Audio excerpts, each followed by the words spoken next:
Hey, what's up guys? Gonzo here for the FaceLikeTheSun YouTube channel.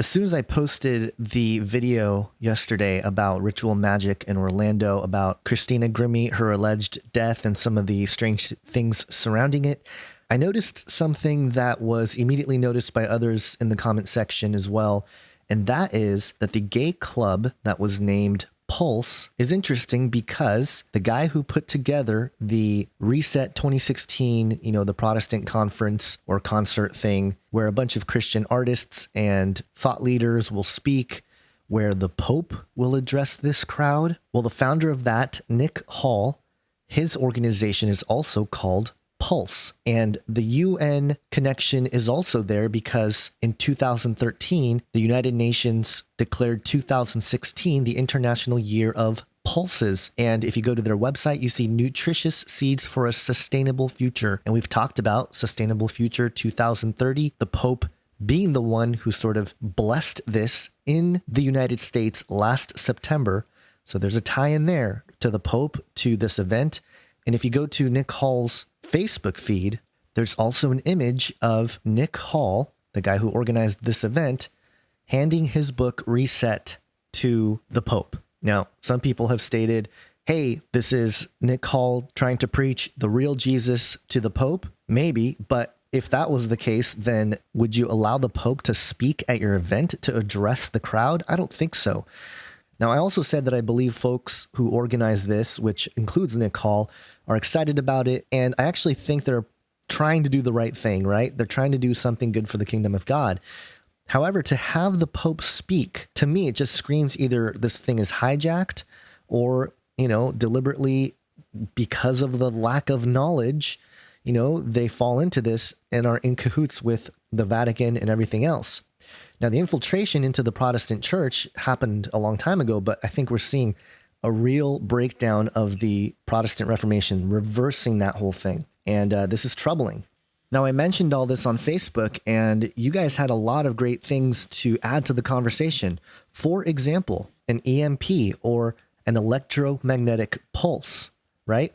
Very interesting. And then also, you got to consider the fact that, hey, does the New World Order actually have a pulse now?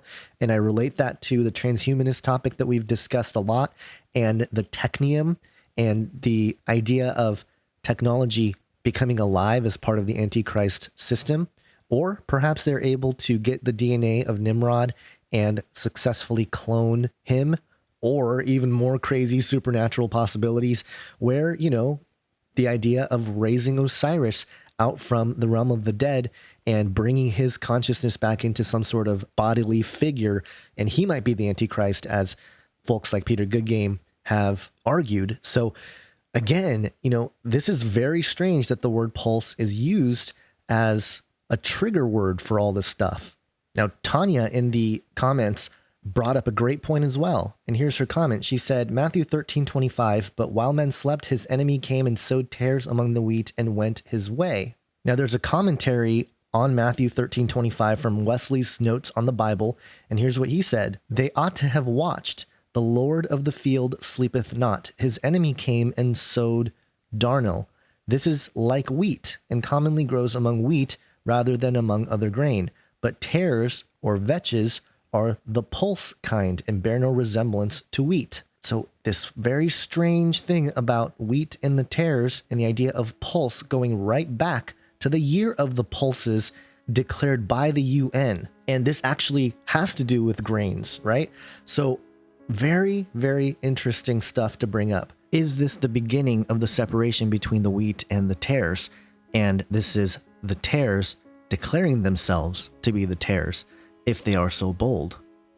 Now, if you look at the etymology dictionary, a pulse from the 14th century, from Old French pulse or pulse, and it means beating from the blood of the veins, a throb, a beat. Before that, pulse meant beans, peas, lentils, thick gruel porridge, mush.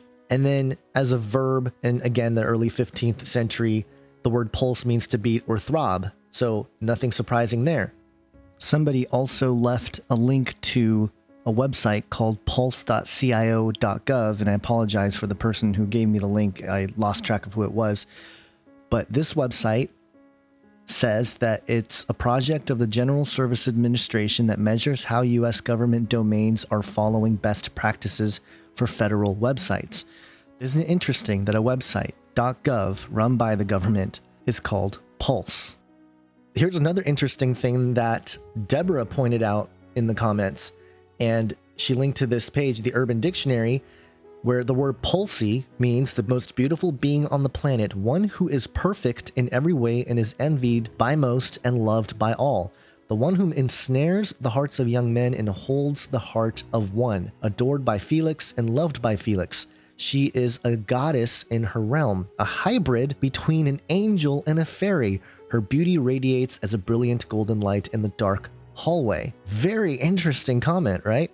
So again, there's something going on here. I think this is a deliberate way to announce something coming. Again, I think it ties into the extraterrestrial topic and the Pope and the Vatican unifying the religious institutions of the world and making the announcement of their presence, and then perhaps maybe a blue beam situation to demonstrate it. Maybe a false rapture, maybe an invasion, who knows what it looks like, but very strange, very interesting that this pattern seems to have emerged from this gay bar shooting thing, along with the July event that is created by Nick Hall from the Pulse movement, Reset 2016. I'm going to look at that even more here and dig into it, because this is becoming more and more troubling, and it hits close to home because, you know, again, I'm a big Ravi Zacharias fan. I see that he's on the list and it's troubling, and, you know, I'm trying to remain positive and think that, you know, he's walking into a situation where he understands the potential apostate nature or culture that this event represents. And at the same time, I understand that there's probably going to be quite a bit of solid Bible-believing, God-fearing Christians that are going to be at this event and participate.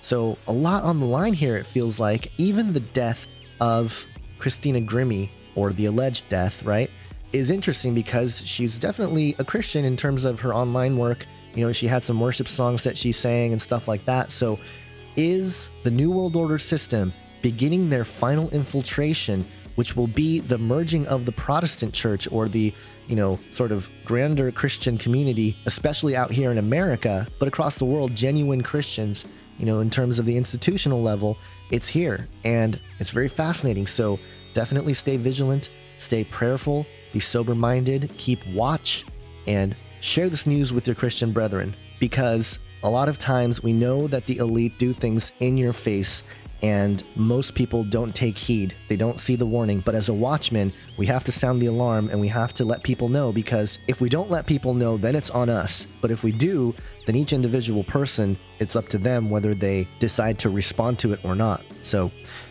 that's about it for this video, guys. More to come this week, and I'll be publishing things from Colorado Springs in a few days. Hope you have an awesome day. God bless.